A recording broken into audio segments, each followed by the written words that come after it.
Hello and welcome to St. Louis County Library's virtual program, Gardening 101, presented by Seed St. Louis, formerly Gateway Greening. I'm Sarah Jones, the Adult Programming Coordinator for St. Louis County Library.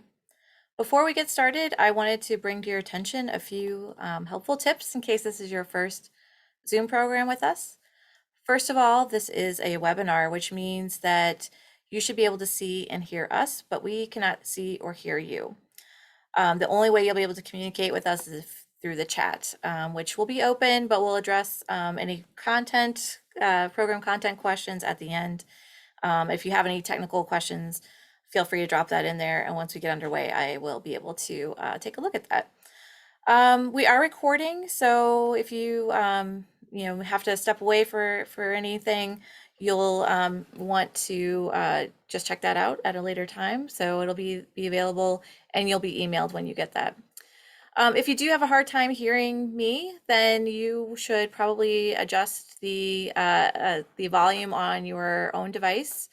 If for any reason you have problems with the video freezing or dropping out, or suddenly you can't hear us when you could, those are good indications that maybe you're having a bandwidth issue and you will want to leave the webinar, try to move closer to your Wi-Fi router, and then rejoin us. And so that's where the recording really comes in handy. So you don't have to worry about missing out on anything.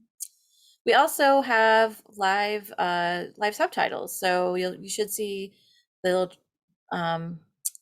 the subtitles scrolling there against along the bottom of your screen. If you don't and you would like to, you can go to the live transcript button in the Zoom window and show subtitles. If you would like not to see them and you can hide them. You can also change the size of the font by using the subtitle settings to adjust the size of those subtitles. And let's see. And I did mention the chat. Yep. So I think we're caught up on those Zoom details. Those questions that you have, you can drop in the chat. We don't want you to forget anything between now and the end of the program. So feel free to drop those things in as they occur to you. And we'll get to them then. Jackson, someone's asking me if they say that they can't hear me and their volume's all the way up. Are you hearing me okay? Yeah, I can hear you. Perfect. Thank you. Sometimes that happens on your own device. You might have to leave and restart your machine. That sometimes is a problem too. It depends on how how up to date your Zoom player might be, that kind of thing. So I'm sorry if you're having a hard time hearing me, but I think we're doing okay. So before we get to our content this evening, I do just want to mention a few things about programs at St. Louis County Library. One is that you don't need to have a library card or even live in St. Louis County in order to attend our virtual programs. If you enjoy yourself here tonight, or you've been to some of our other programs and you keep an eye out for what's coming and you see something you think a friend or family member would enjoy, feel free to share that information with them. They're welcome to join us. It's a good way to keep connected, doing things we love with people who aren't with us all the time. And so if you would want to check out our full listings of programs, they're at slcl.org/events, and I will share a link to that information in a moment. But I want to mention a couple of programs in particular that are coming that you might be interested in. One is that Seed St. Louis is coming back. We'll see Jackson again on Thursday, March 10th at 2 p.m. To present how to plan your backyard vegetable garden.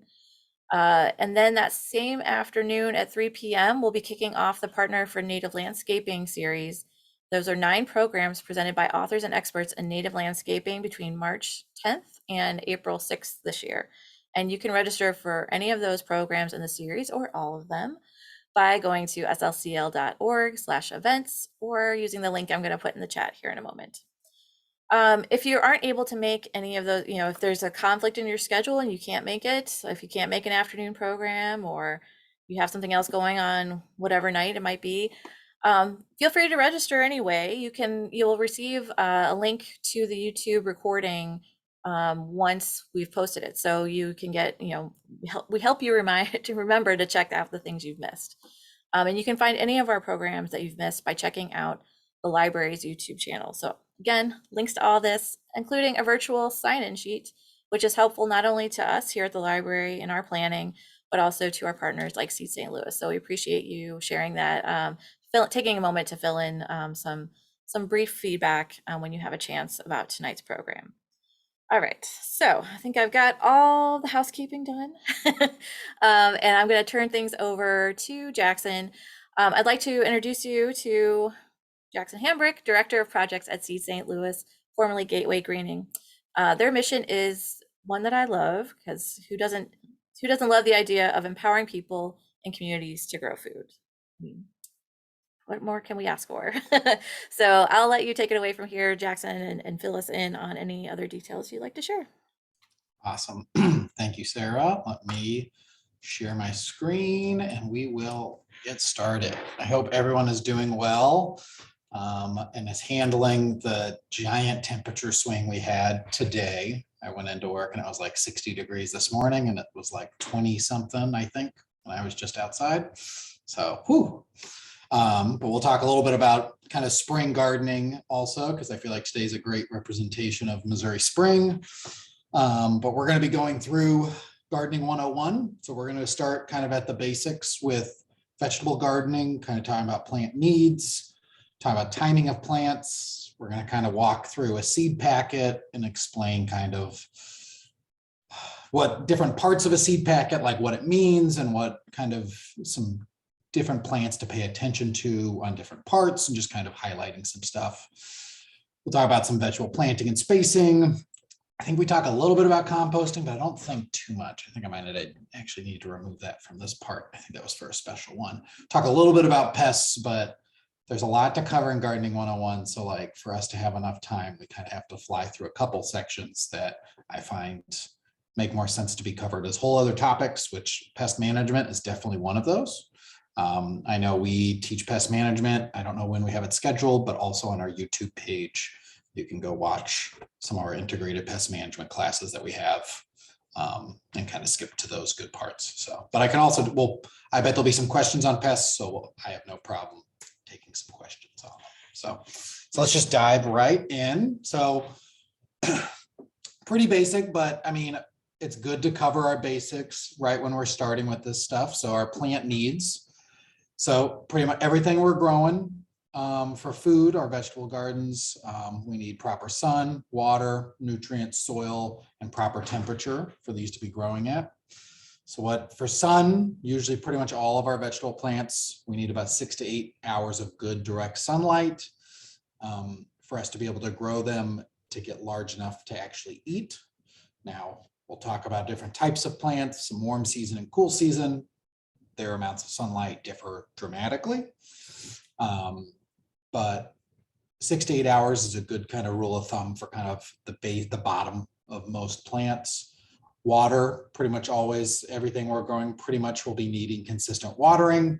Most of these have been bred to where these aren't wild plants, so we have to keep them alive ourselves, and they need a good amount of water that they will not get consistently growing here in Missouri.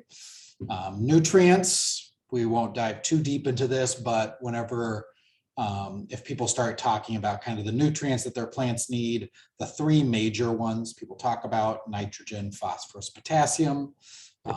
All of our soil naturally has these. Compost has these in higher quantities than soil. There's some other nutrients, including calcium and some others that have some specific needs for specific plants, but all fertilizers and different things that provide nutrients for our plants are usually sold as an NP and K ratio. So nitrogen, phosphorus, potassium. So it's good things to know about. Soil, we'll talk a little bit about building soil health later, but we obviously need a place for our plants to grow. So we need that soil. Holds our nutrients and water. Now you can grow some plants and you can do some hydroponics and stuff like that. We're going to be talking about outdoor gardening and soil. So we're assuming you need soil. And then we're going to talk quite a bit about proper temperature, meaning the correct temperature conditions, which usually means the proper time of the year for planting.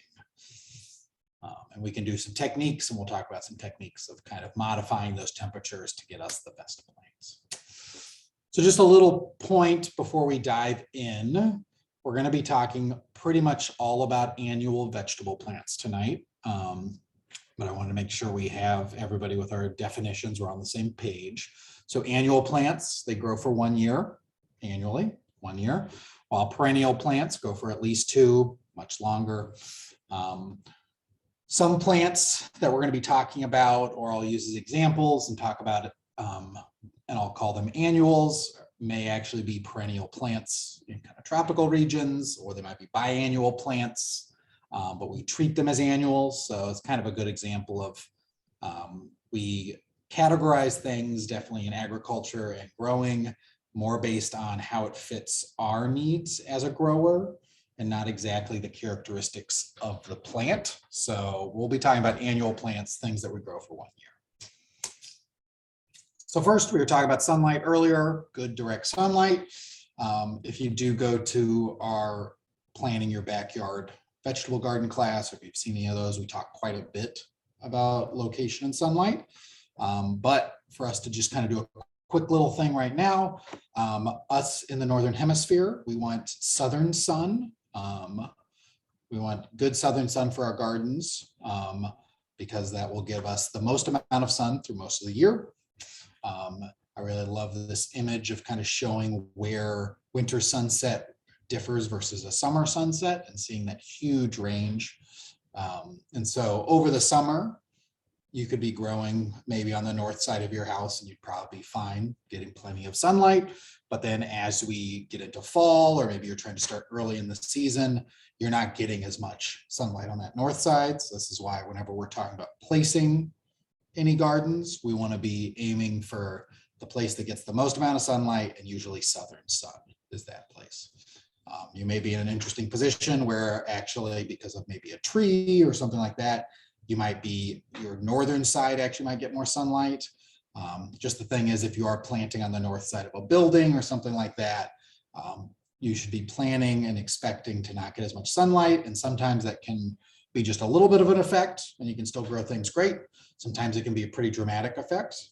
I live in the city of St. Louis and I have a giant tree on the southern end of my property. So I can't grow any warm season tomatoes, peppers, stuff like that in my backyard at all because they just don't get enough sunlight.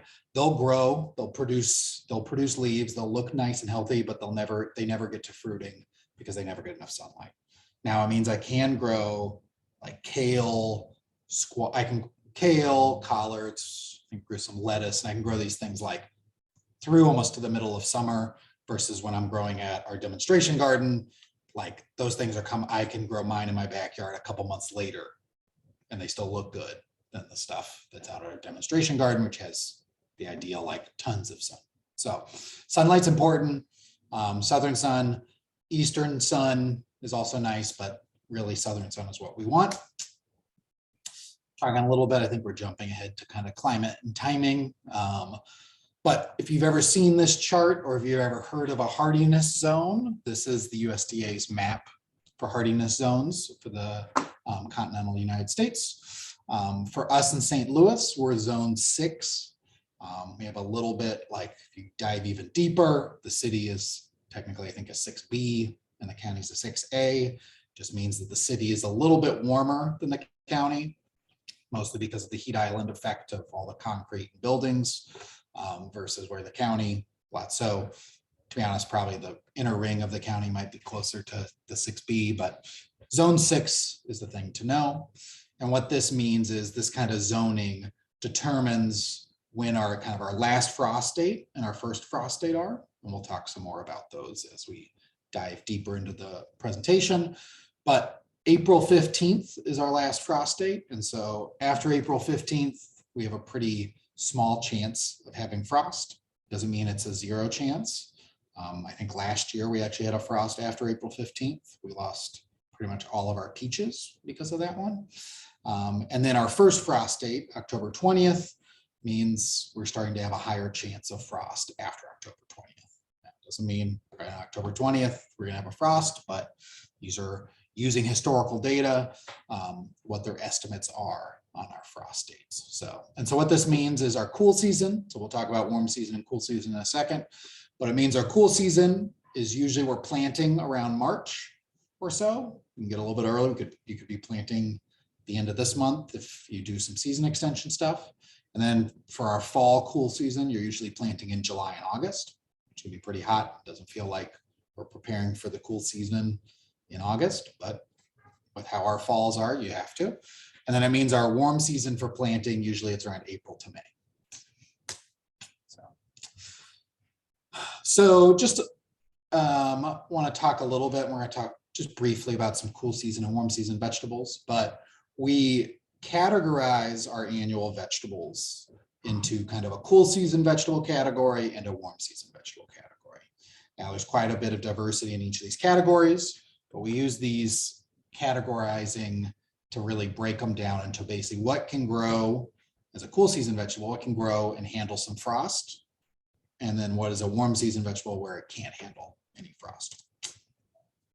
So these cool season vegetables, these are what grow in the spring and the fall here, though you can't actually leave these over the summer. They may get bitter, they might slow production down, but they'll often survive depending on what they are. They can pretty much all tolerate a light frost, with some handling harder frosts. So plants like garlic down here on the bottom, we plant in the fall, it survives through the winter and keeps growing in the spring. Or like this right here, which is a cabbage, which can handle a decent amount of frost, but definitely only certain varieties you can really overwinter. And then like this chard right here. So some cool season vegetables. This is a non-exhaustive list, but just to give you an idea, when we talk about a cool season vegetable, what's what. If you notice, the first one's asparagus, which is a perennial. I mentioned I was pretty much only talking about annuals, but throwing asparagus in there because it's often categorized with all these guys. But collards, lettuce, chard, kale, turnips, carrots, these are all our cool season plants. We'll talk about kind of the planting and timing, but we grow these in our spring and we grow these in our fall. And then so this differs from our warm season vegetables. These are plants where we grow them in the summer, grow them all the way through the fall, and pretty much grow them until we hit a frost date, until we hit our frost. They really, a lot of these, when they're smaller plants, whether even if it's not like we don't get below 32 degrees, a lot of these plants, when they're small, they don't even like it when it's 40, 50 degrees. They want it warmer than that. So usually that's why you always plant these at least after April 15th, but more often than not, you're usually planting a lot of these warm season plants more in May, because even if you do plant it right after any chance of frost and you're lucky and we don't have a frost after the 15th, there really isn't, the soil's still kind of cool. There just is not that much warm air consistently for it to really provide much growth. So the plant's kind of just sitting there, not doing much. But they all have no frost tolerance and pretty much will die from a light frost. So these, again, a non-exhaustive list. All right, move over some nice pictures. You can ignore these pictures right here. But we're talking about like our cantaloupes, cucumbers, zucchini right here, some bell peppers, tomatoes, watermelon, sweet potatoes, stuff like that. So that's just kind of, we're talking about our cool season, warm season. Wanted to make sure we have those categories and we know what we're talking about. Now we're going to kind of dive in and talking a little bit about reading a seed packet, use it as kind of an example for talking about different factors and what we think about when we're influencing of our planting and just looking at different stuff. So we have a nice seed packet of a botanical interest one. I'm not saying the botanical interest seeds are better than any other seeds. They just, I like this example because they have a ton of information on their seed packets. So that's why I picked this one. They do have very pretty pictures on the front, but you can find lots of great seed packets from lots of different great seed companies. So on this botanical interest seed, we're looking at a cabbage plant here. And so the first kind of one we were going to pay attention to is this days to emergence, or sometimes you'll see it as days to germination. And this is pretty much just the estimated window of when you will see evidence of a successful germination. So that means that the seed you've planted in the ground, you've watered it, it's getting its nice sunlight, It's in its ideal conditions, which we'll talk about. We'll look at our planting calendar of when to plant things. So you followed all that. You should expect your cabbage to kind of emerge out of the ground in 7 to 12 days after planting. And so it'll look kind of like this. It will have, it'll probably show its true leaves and maybe 4 or 5 days after its emergence. But this window, so for cabbage, 7 to 12, that's a pretty nice tight window for emergence. But you can see some plants, so like carrots are a really good example of ones that take quite a while to germinate, and they can have a range that's pretty significant. So depending on if there's enough moisture and just temperature of soil, carrots can take all the way up to almost 25, 30 days for them to actually emerge out of the ground. So there's something good to pay attention to when you're planting your seeds, is pay attention to that emergence date, because you might, I know it's early in the spring, you're excited to like get things planted. And if you don't see stuff right away, you might be like, well, I guess I have to plant something else. And you disturbing the soil could actually kill those plants. Then you kind of have set yourself back when actually stuff was doing well. So also on this seed packet, which I find is not very common on a lot of seed packets, but this botanical interest one has lots of information on it, is the seed depth. So the proper depth of where you should be planting your seed. Pretty much a good rule of thumb, you don't need to plant deeper than 1 inch of 1 inch down. And really, I really love this little diagram here on the bottom of basically the bigger the seed, the deeper you plant it. And if you kind of just think about it logically, it kind of makes sense. That seed right there has all the energy for this little guy to come out of the ground and emerge to then get sunlight, which then that's where it's going to be, the plant will be pulling the rest of its energy. But before it does that, it needs, it's going to use all the energy in that seed to get up there. So if you're planting this lettuce seed, which is just so small, at the depth of maybe corn or beans, it's not going to have anywhere near enough energy to grow a plant, to emerge and get above the soil. So paying attention to seed depth is very important. I find this is usually definitely for kind of beginning gardeners. People plant their seeds too deep because they like kind of, you know, they make the hole and they're like, oh, well, it's 1 inch. So I put 1 inch in and then I cover it with some more soil, and actually it's higher than that. And so it's a good idea to just kind of not go as deep as you think. So this one's saying 1/4 inch to 1/2 inch. It's a good rule. And so then most seed packets will have a seed spacing. This one nicely has a row spacing as well, which is kind of nice. And so this is also very important to kind of follow through. I find definitely with kind of beginning growers, people plant things too tightly together. So these can range obviously between, so like this one's 3 inches and 20 inches. So kind of tight in the middle, but then quite a bit between the rows. Carrots, turnips, radishes, things like that, very small, very close together.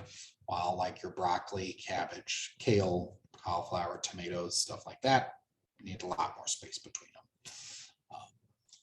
And the thing is, after you do your kind of row spacing, some seed packets like this one right here will have a thinning recommendation. So it'll be like plant them at this spacing, and then you actually go back through and you thin them to the proper size.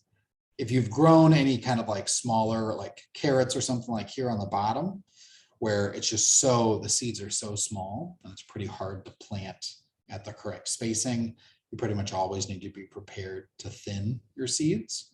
And so what this is basically you plant your seeds, you wait for them to emerge, you wait for their true leaves to come out. So pretty much all seeds, once they germinate, they'll look exactly the same. They'll kind of look like this, just the 2 leaves. And then eventually the 3rd leaf that'll be sticking out will be the leaves that actually look like the plant you're growing. So these carrots, you can identify them because the leaves look like carrot leaves. And so once those emerge out, you can go back through and you'll take some scissors, like in this picture right here, and you'll thin them by cutting it just right at the soil level to the correct spacing. So this one says 3 inches, so the correct same as the seed spacing. This is important to do definitely for a lot of these like root plants. It's like carrots, is because if you let these kind of grow like this, you'll get a lot of nice green growth, but the roots of all these carrots will be competing with each other, and you'll just end up with some of the very small, stubby, or just no carrot really in general, and you'll just have the leaves. It's best to do this when it's not super hot out. So either a cloudy day or just kind of a cool day in general. Because even those plants that you're not thinning, you are like disturbing the soil around them a bit. So it is good to kind of pick a nice time of, like, if it's cloudy or it's cooler, a lot of these plants can handle that a little better versus it being hot. They're kind of already dried out. So. And so then flipping the seed packet over, we're looking at the front. And this is pretty much all seed packets will have this. This is like the most basic of all seed information, is our days to maturity. The nice thing with these botanical interest ones, they even have it labeled as a cool season, which is really great. Kind of when to sow and plant it in the ground.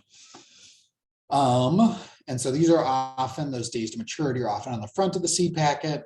Some seed packets, which I find a little annoying, they put them on the back, but it's pretty standard practice to stick them on the front.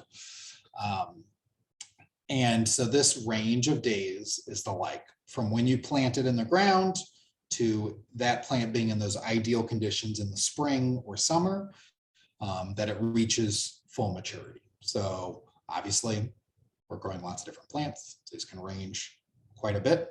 Cabbage, 95 to 110 days. It's quite a bit of time on the ground versus like a radish. You can find some radish seeds that are 25, 28 days from planting a seed to pulling it out of the ground.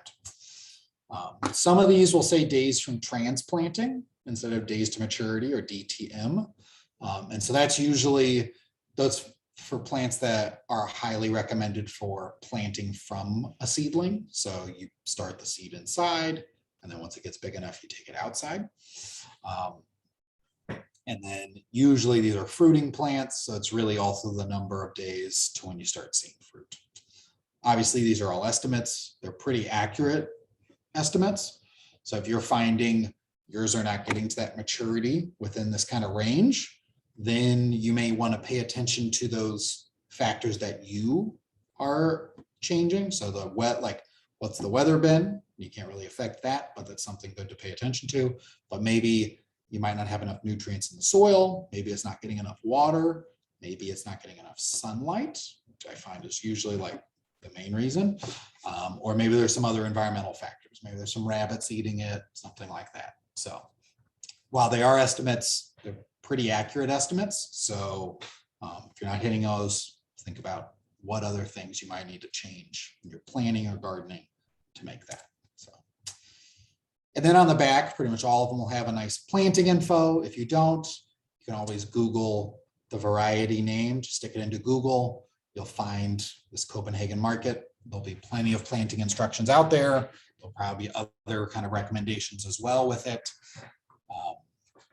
And so what all these planting instructions will do is for them to make these seed packets where they're just useful for every part of the US. They base everything based off of their last frost date or first frost date. So this one right here says early spring, 3 to 4 weeks before last frost. So if we remember, our last frost date was what, April 15th. So I'd say 3 to 4 weeks before that. Or if we're planting for the fall, we want 10 to 12 weeks before our first frost date. Now these are pretty nice estimates for those seeds. The one thing is this of like kind of all the parts of a seed packet is the information that's nice to know, but it isn't specified to where we're growing.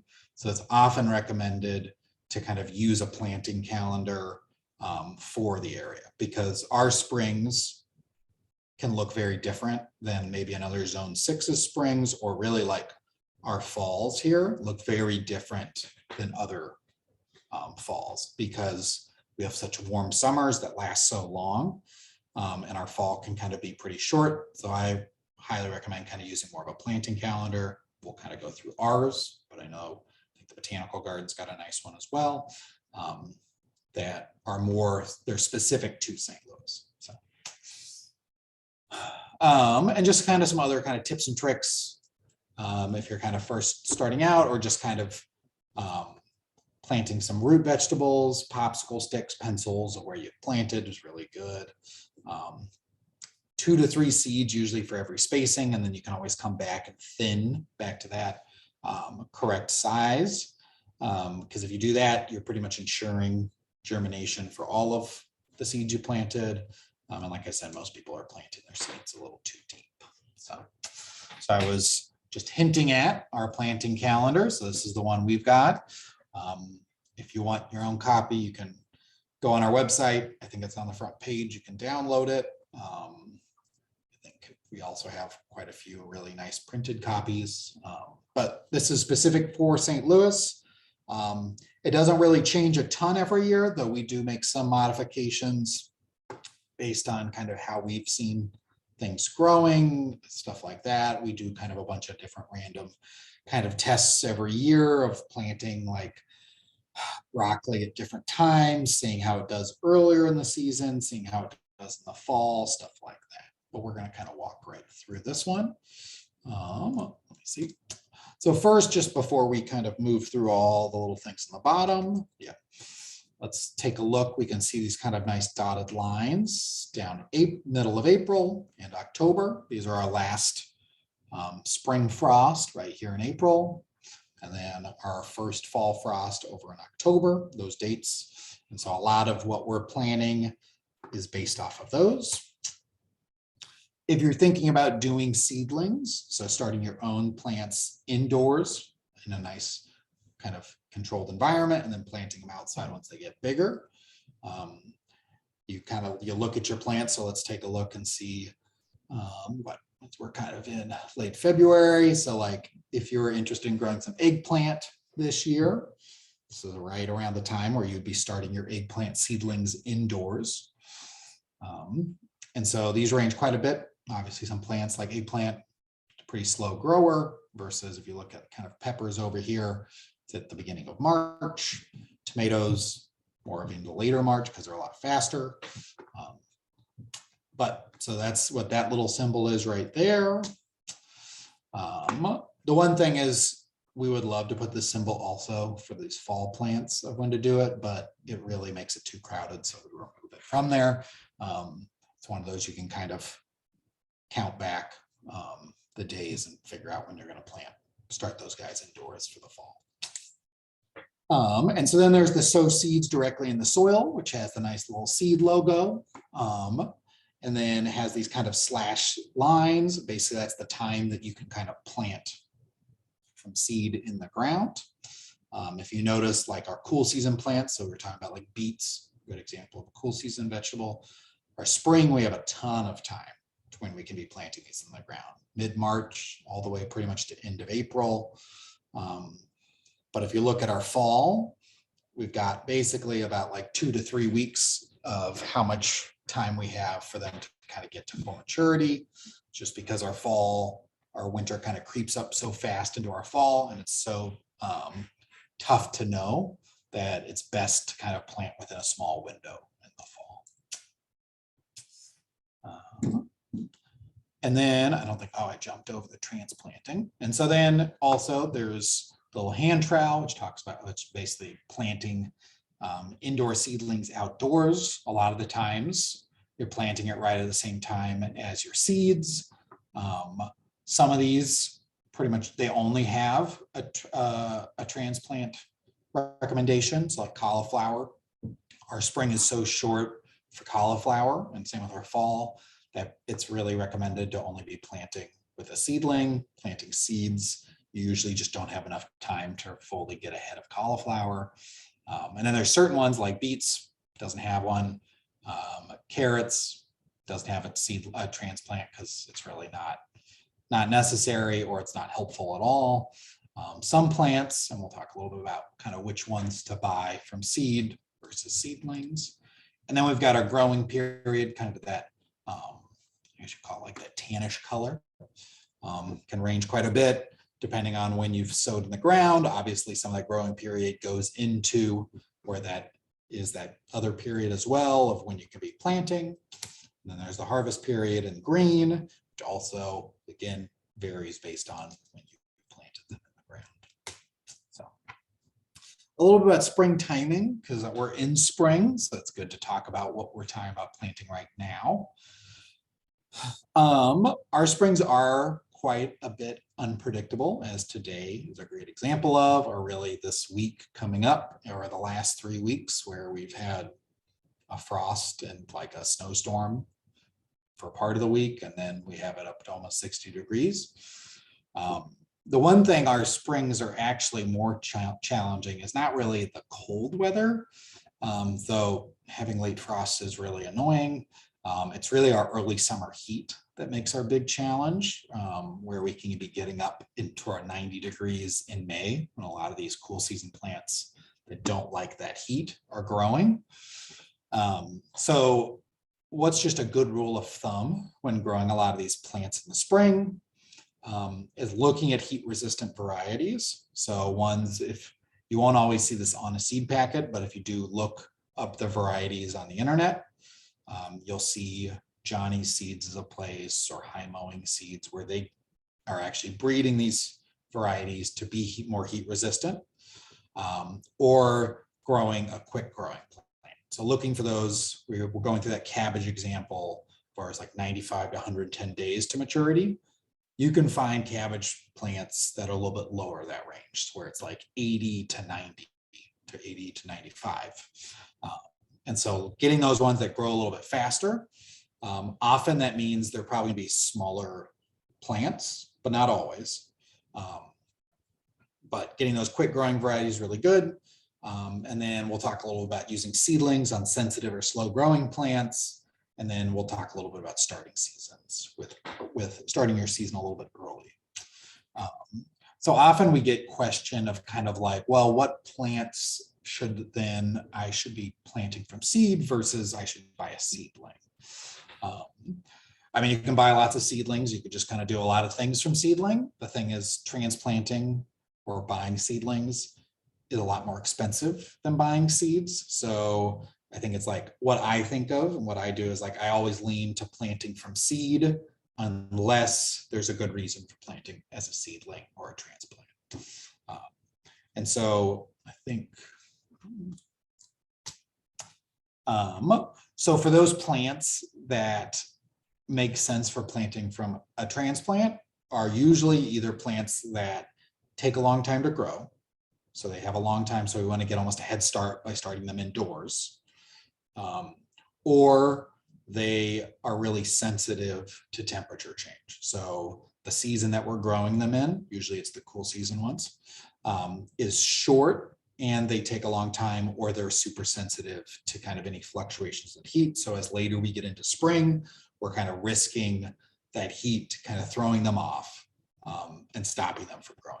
And so those ones that take a long time, those usually that's like our broccoli, our cauliflower, cabbage for our cool season ones. And then for our warm season, tomatoes, eggplants, peppers, basil.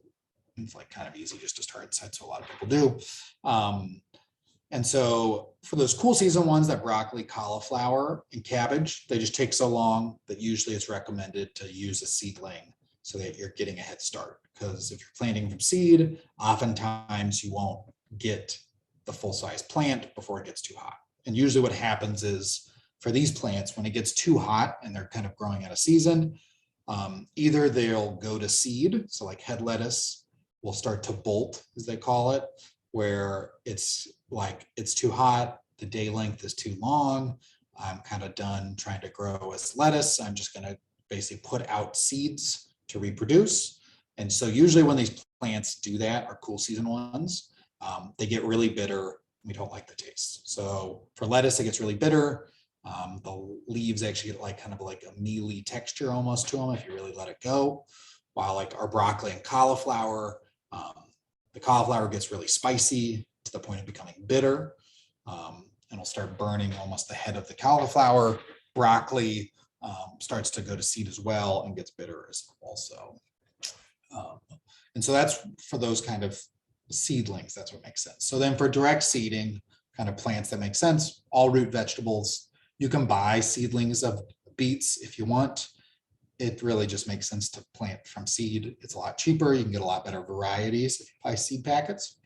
And a seed packet, which could contain, depending on what you're growing, 15 seeds to 100 seeds, maybe even more, is the same price as usually one plant or maybe a 4-pack of plants. So you can get way more out of seeds. Okra, I've seen stores sell seedlings of okra. You should just buy seeds of okra. Also, if you've ever wanted to try to do some seed saving, okra is like the easiest plant to do seed saving with. So if you find you really like certain, if you grow some okra and you're like, oh, this plant had some really either like soft or tasty okra, save the seeds from that one. Squash, cucumbers, you can also buy seedlings of these, but they grow so fast in the summer that it really just makes sense for seed. Also, there's just so many, there's such a diversity of squash, summer squash and winter squash plants and cucumbers, that if you're buying just seedlings of them, you're really missing out on a lot of that. So buying seeds, I think, makes the most sense. Also, if you're starting them yourselves at home and you're growing some other seedlings, I still wouldn't do squash and cucumbers because it just like takes up space, just extra work when you can just plant them outside when it's ready. So head lettuce, we were talking about seedlings, makes sense. You can grow head lettuce from seed, just means you have to time it really well, plant early. You can do kind of a loose leaf salad mix, which works really well. You just kind of broadcast the seeds into the soil, just use the back of a rake to kind of rake them in and water them. If you remember from that picture, the lettuce seeds are really small, so it falls right in. So you can get a nice salad mix, grows really quick.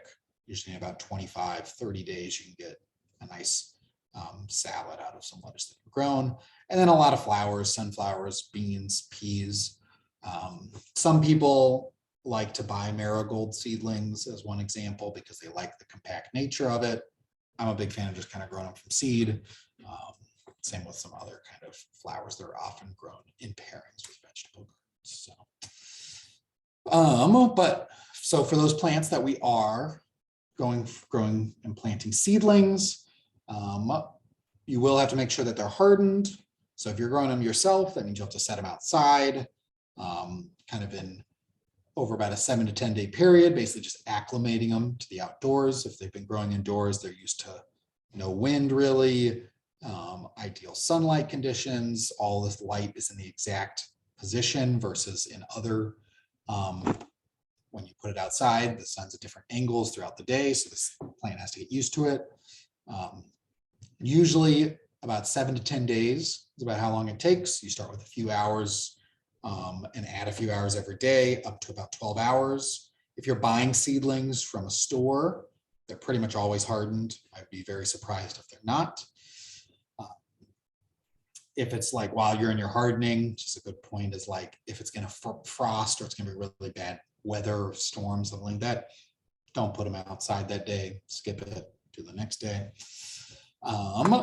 Just some tips with planting. I really like laying seedlings out when you're planting to see the spacing before you plant them. Remove the pot. So from this, you take the pot out, don't plant them with the pot in it. But also you don't pull the plant out, tip the seedling container over, squeeze the bottom of it so it falls out into your hand. And then just a good thing, rule of thumb, just like look at the roots whenever you're doing that, whether you grew them yourself or you bought them. This picture right here is a really nice image of a good root system right there. A nice healthy plant. If you're buying seedlings, you don't always want to buy the biggest ones because they may have been in that pot for too long. Their roots really get tangled up. And so if you're planting ones that have like such a thick root system that's circled around, if it's really, really bad, it could kill the plant. But usually what happens is it just goes through kind of some transplant shock. It's kind of just sits there for a little while. So you're losing time with the planting. So just make sure you're paying attention. Whenever I'm buying them at the store, I actually pull them out of the pot to look at them just before I buy them. And then when you do get to the actual planting, you pull them out, you dig a hole deeper than the plant. If you're growing usually those kind of fruiting plants, so your tomatoes, your peppers, eggplants, put a scoop of fertilizer or some compost in there. And then usually, like, you always dig deeper because then you can add a little bit of soil back into the hole. And then you want to put the plant level with the soil around it. So this picture right here, you don't want to do too high because those roots can be exposed to the air. Too low, water will be pooling right around the plant. And then press lightly around the plant. And then you just water the plant until you see the water pooling, and you've just planted your seedling. If you're growing tomatoes, tomatoes are a little different. So those other guys, we're all aiming for right at level with the soil. With tomatoes, we're actually planting deeper in the soil. You look at this plant, this image right here of this tomato plant, and see these kind of whiskers on it. This is the point. These are all these whiskers could be future roots. So tomatoes are going to grow for a long time. The one thing with our kind of earlier summers, our summers that kind of go into fall, so we have really great weather for growing summer plants. So our tomatoes you can grow for a very long time here. So we want to make sure we have a really nice, big, robust root system for our tomatoes. So it's generally recommended to plant your tomato plants about half the size of the plant. Now, if it's a giant tomato seedling, you might not be able to do that. But that half depth is just a good rule to where you'll get a good amount of roots coming off the sides. And so you'll dig your hole nice and deep. You'll take some scissors. So you won't do this with your hands. You'll take some scissors or pruners, something sharp, and you'll cut off any of those branches that would be underground. And then when you plant it, you do want to put some compost or fertilizer in there. You take it out of the pot. This picture right here makes it look like you planted in the pot, but you do not. And so I always do this method A. I just plant it vertically. I know some people love to do this kind of B method where you get a lot more root exposure right here because it's kind of turned. Thing is, if you do that, it's kind of easy to kind of break the tomato. So I just always do A.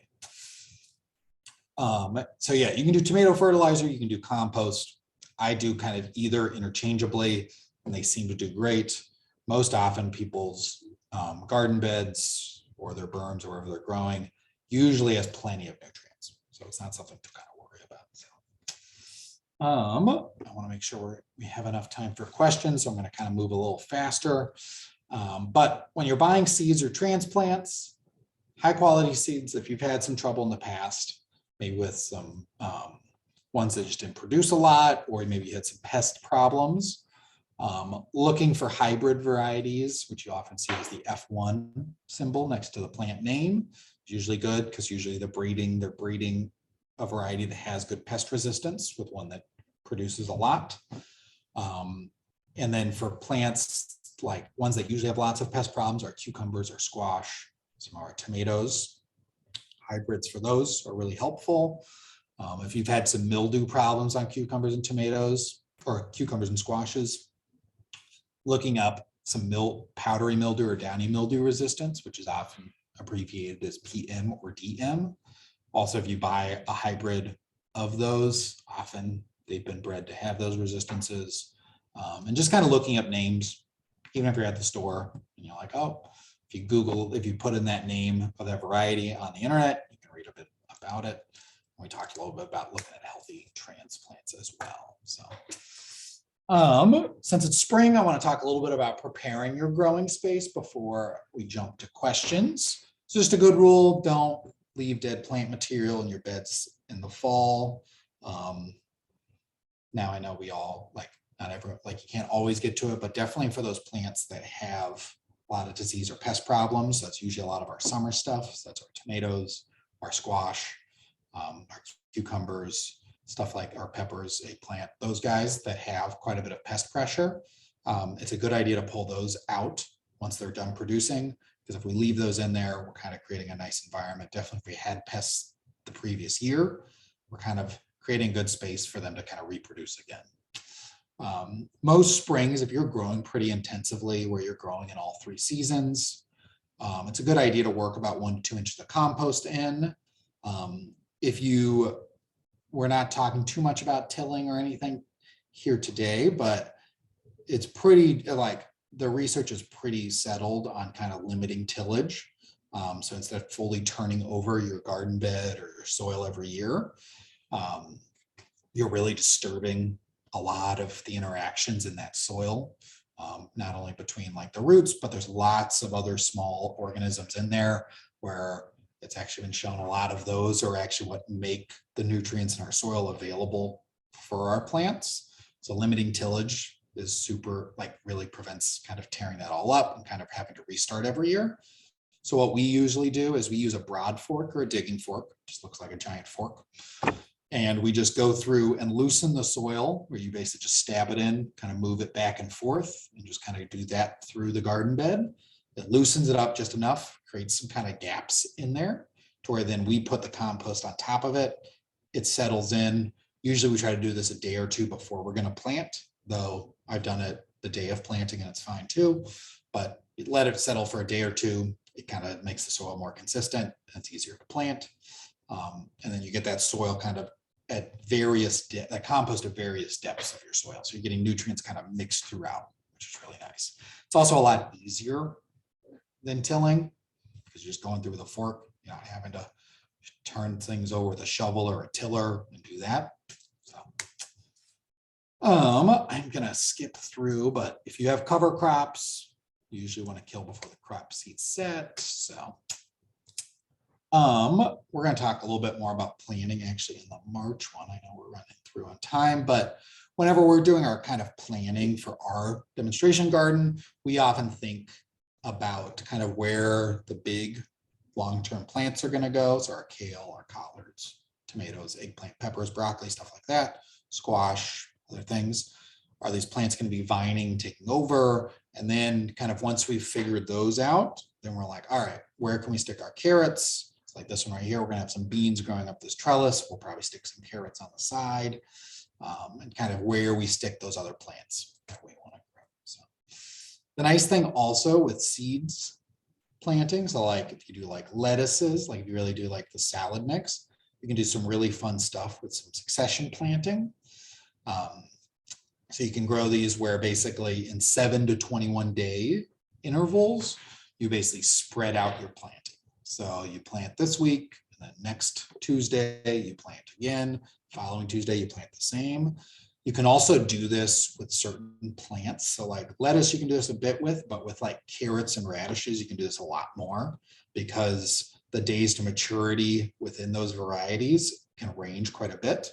So you could plant 3 different types of radishes at the same time, and they'd all come out of the ground at like different week intervals because of that. And so the whole point of succession planting, I don't think I mentioned why, is we plant all this stuff, we have this great garden, and then it's like everything comes out at once. It's like, all right, well, what do we do with like all of this lettuce? Like I can only eat so many salads.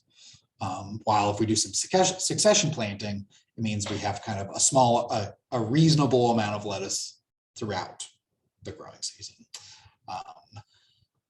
While you can kind of just do this yourself, there are some really nice guides. This Johnny Seeds guide is super nice because the days to maturity range for plants quite a bit. So it makes sense to kind of use a guide that shows you which times to plant. So I think everybody will get in these slides. So you can actually, I think, just click on the link when you get it and it will take you to it. So just a little plug with rotations. We'll talk more about it in planning, but you should think about doing some crop rotations. Definitely if you have problems with growing like tomato blight, squash problems, stuff like that.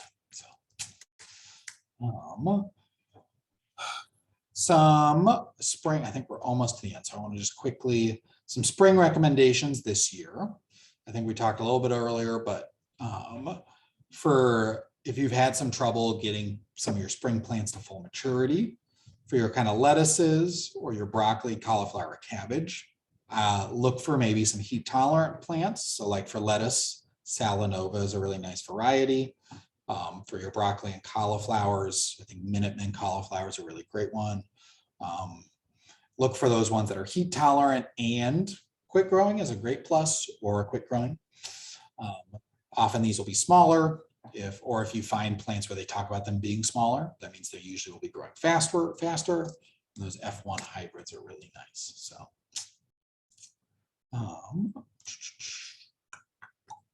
Sarah, I think we're going to run out of time, so we might as well just kind of take some questions. Sounds great. Yeah, like you said, and I reminded folks in the chat if they came in late, you'll all be getting the PDF of the presentation, so at least you'll have that to catch up on. But we have some good questions. Okay, great. First, I'm going to stick with some of the kind of the overlaps that we've gotten. There were a lot of questions about starting seeds, and one was that someone had their heart set on using egg cartons, but discovered they were too shallow. So they wondered if you had a recommendation for cost-effective containers for starting seeds. Yeah, I mean, like the egg cartons are very cute. I mean, there is a term called like up potting. So you could start them in some egg cartons and then you basically like up pot them into something else. And then you eventually will take them out. For cost effective, I think it's one of those, it's like you could, I'd recommend just like getting a plastic tray and just like investing now. I mean, like you can buy some pretty inexpensive plastic trays, like $3-5. I think we've got some that are just kind of random ones sitting around. And then you can kind of make your own mix for seed starting. We have a whole class on it, so I don't want to like dive too deep into it because there is quite a bit. But you can like Google like how to make your own potting mix, and you can make it pretty inexpensive. Or I mean, like one of those big bags of potting mix can go pretty far if you're starting your own inside. Yeah, wonderful. Thank you. And so a follow up to that, where is a good place in one's house to kind of keep those starting if those seeds we're trying to start? Someone has a sun porch that's enclosed and where the temperature fluctuates, but they have the sunshine. Inside it's 72 regularly, but how do they make sure their seeds are getting enough sunshine? Yeah, so if you're starting seedlings and you're like pretty adamant about them doing well, I'd really recommend getting like some LED lights. You can buy just LED light bulbs. You can put them like a lamp over them. But if you do want to use natural light, you're going to need to like make sure you rotate those plants like daily because they'll stretch to whatever window they're in. They're going to be stretching to the sunlight. But I would be most worried about temperature for that because you'll find out pretty quickly if you don't have enough sunlight. But like one cold day can just kill your seedlings. Then you're just like, you're out a month of work. Yeah. So I put mine in the basement. I have LED lights, but I actually just bought like an LED light for some indoor plants that I have that I usually take out in the summer. And I think I bought a 3-pack from I think Home Depot. And it was like $10. And it is like the plant's doing great. So you don't have to buy a fancy LED light system for starting seedlings. You can just buy an LED light bulb. Well, there you go. Thank you for that. And the insider tip. So someone asked then, is it important to use heat mats if you're starting seeds? Yeah. All right. We're just going all, I mean, this is the time of the year, so I get it. Yeah. Yeah, I like the heat mats. Not everybody does it, but I also put mine in my basement. So it's like, if it's a colder space, like pretty much always you do want a heat mat. And I mean, so for those people that don't know, it's just basically kind of it's just a mat that goes underneath your seed trays. You plug it in and it just like lightly heats to keep basically warm up the soil enough to where it can germinate, because the seeds do need a certain temperature to germinate. There are certain plants, like most of your warm season ones for like peppers, like I always do a heat mat, but like even if I wasn't, I would always do it for peppers because they do need a little bit warmer temperature for soil for heat mats. So you just get much more consistent germination. Perfect. So since we started off with a number of questions on that subject, we'll move to something else. So there was a question, kind of maybe a more elementary question. Can seeds go bad? So you've got some seed packets you've had. What should we know before we plant them and try to start some seeds or direct seed?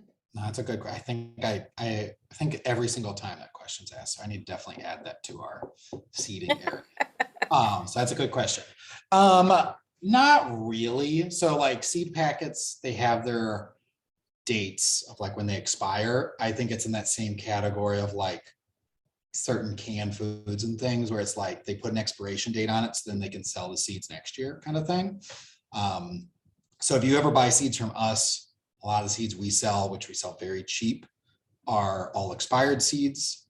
Um, there are there are certain seeds that make sense to not let go too bad, but usually 3 to 5 years. If they've been stored in a cool, dry place, you can pretty much get a good amount of plants out of 3 to 5 years from it. Now, the longer, it doesn't mean every seed goes bad. It's really the germination rate, the percentage goes down. So when you're buying a new seed packet, I think it's a guarantee of like 95% of those seeds will produce a plant. As the years go on, it drops down to 90, 85, 80. So like it drops. So like even if you're growing something really old, I mean, you could grow seeds if they've been stored correctly, like 30, 40 years ago, you could still grow some of those. That's good to know. I always have ambitious plans, and Mhm. though I I didn't ask the can, question, like someone legitimately asked. I wasn't asking for myself, that's but good. I mean, I have a drawer full of seeds that I've been planting from those seed packets for like 3 years. So all right, perfect. Um, so the questions cover a lot of ground, which isn't surprising because this is a 101 kind of class, and so some of those that there were quite a lot of questions about companion planting. Mhm. Is that something that they could get more information about during the next class on March 10th about vegetable Yeah, planting your we'll vegetable? talk a little bit more about it.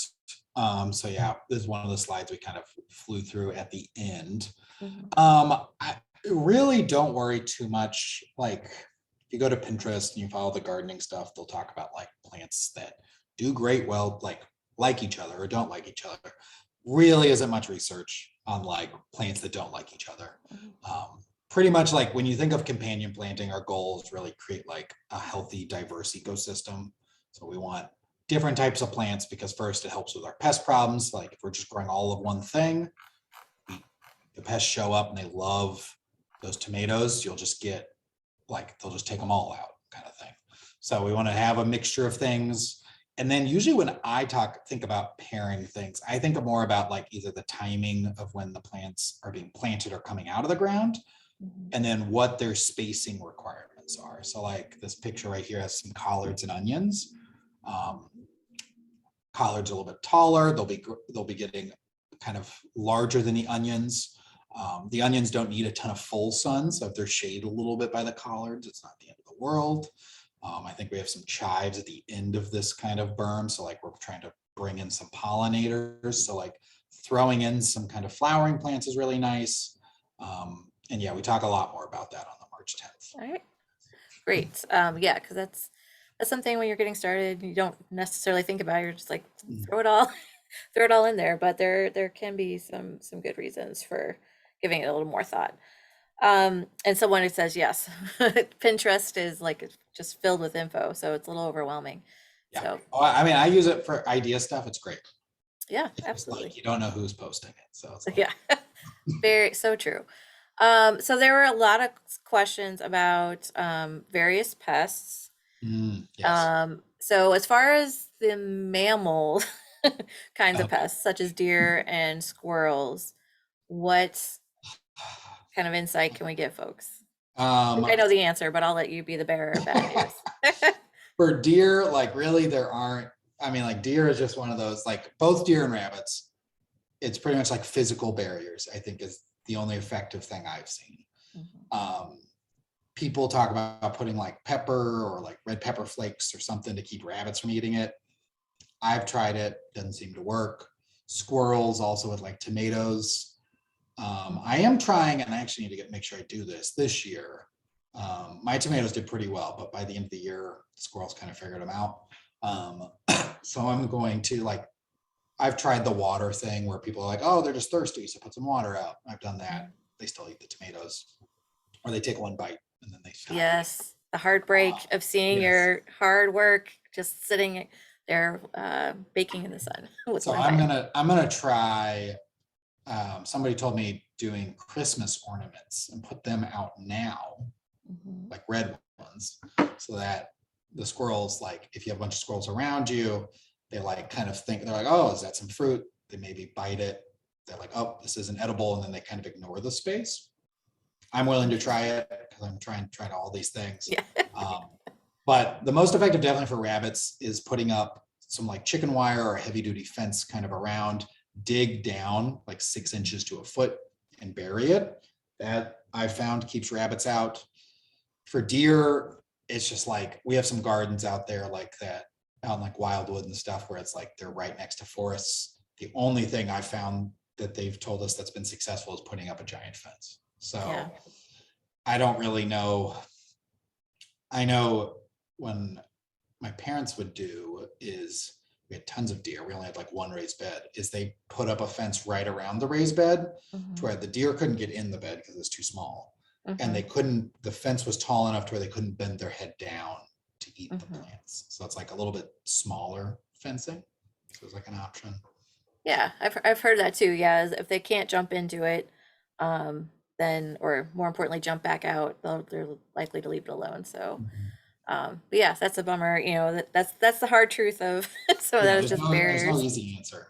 I Yeah, would love to find it. right. You would. Oh man, be the guru, because that question comes up no matter what kind of planting I always program. ask the crowd, I'm like, if somebody's found some way. Yeah, there you go, crowdsource. Some of the other questions have to do with bugs as Mhm. pests. And so you have some of your examples here on this slide. Yeah, so this is mostly for spring, and it's just like, yeah, we have a whole class on this. So I'd highly recommend, I think it's on YouTube from last year, our pest management class. Mhm. Things haven't changed that much from last year, so you could watch it and you'd be fine. But like usually our spring ones are kind of like our aphids or spider mites. So they'll kind of look like this. You see your leaves kind of drying out. Or like eggplant gets spider mites quite a bit, like every single year. I don't know why. But insecticidal soaps really do well, or neem oil is another one. Um, these just nice sprays. It's a physical spray, so you have to spray it onto the leaves and then it'll kill them. If you have caterpillars, so like if your cabbage just gets tons of caterpillars, BT is a really great spray for that. It only targets caterpillars and it has to be ingested, so it has to be on the leaves. Usually with kind of any of these types of organic sprays, you want to like do about 2 to 3 days in a row because you want to really make sure you get them. For some of those more tough pests, like our squash bugs, or I'm trying to think of what another one, but like basically in that category, once they've gotten big enough to where you can like really see them, there really isn't a spray that you're going to be able to spray that's kind of safe for you to use and won't damage your plants and will kill them. You can do some things like put some like kaolin clay on the leaves, which is kind of a powder. You could put diatomaceous earth, which is also a powder that kind of slow down these pests. But usually the best way is kind of get them ahead of time. So check the bottoms of your leaves and see if there's any eggs laid on them. If there's eggs laid on your collards or your kale, it's a pretty good bet that whatever's laying those is a pest that will want to eat those plants because it's laying its eggs there. You do have a lot of problems with like squash vine borers. So if you're like squash plants do really well and then they just like randomly after a week, like they're doing great. And then like the next week they just like are all dead. That's probably the squash vine borer. I would Google, we have a whole thing about how to stop it, but basically it's a moth that lays eggs around May or June. So you want to cover your squash plants with a insect netting. I think I have a picture of, or a row cover or something to just like deter it from laying its eggs. So there's quite a few. Integrated pest management is the technique that we use. So IPM is often what it's abbreviated as. If you kind of Google IPM, you can kind of build tons and tons of examples. So, Perfect. Speaking of abbreviations, someone asked about BT on this slide. yeah. So it stands for, it's Bacillus thuringiens. So it's made from that bacteria. And it's basically like, it's the toxin that bacteria produces that kills caterpillars. So that's why, I mean, like, so it'll probably be BTs actually, usually you'll see it as like another brand, like it'll be like a branded caterpillar killer is usually what they'll call it. But then Mhm. you'll see in the ingredients list, it will say Bacillus thuringiens or BT as it. Mhm. All right. So I want to see if we can get maybe one more Okay. Oh, yeah. question, but maybe that might be good. I kind of directed everybody to Okay. check out your YouTube page for the things maybe we didn't get around to this evening, because we are out of time. But so 'cause I think a lot of the things that are coming up are things that you mentioned you have videos for. So I think And we're that'll be a still good place to start. Oh, we did have a question. I'll let this be the final one because it's a perfect plug for you all. Someone asked about the demonstration garden that you mentioned. So if you want to tell them a little about that before we head yeah. out. Well, it kind of is a plug, not really. We're moving sites, which is super exciting. But like with how, a capital campaign and moving, we have like probably a 6 month to 8 month period where we don't have a demonstration garden anymore. We're building a new one at the same time. But eventually it'll be located basically at, if you know where the old St. Luke's Hospital is, off of Delmar and near De Bolivar, so just north of Forest Park. We've joined the Delmar Divine Project, which has been getting, I think, a lot of press lately.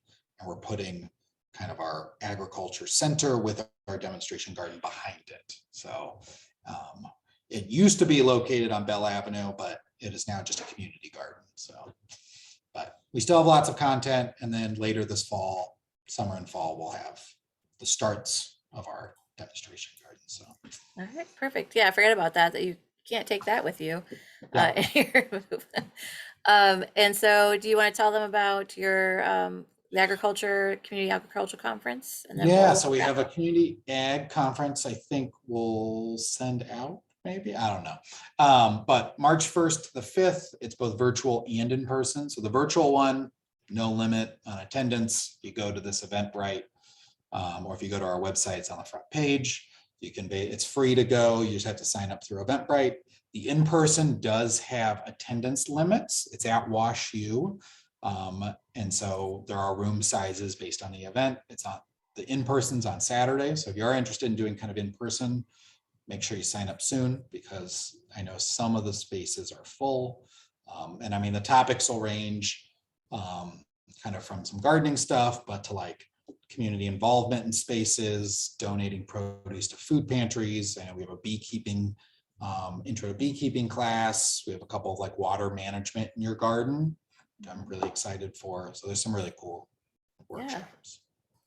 wonderful. Sounds like a great opportunity. So lots of gardening information coming up through various routes. So just keep your eyes peeled, or check out these links that we've shared. As I mentioned, we will have an email that goes out to anyone who registered for tonight's class.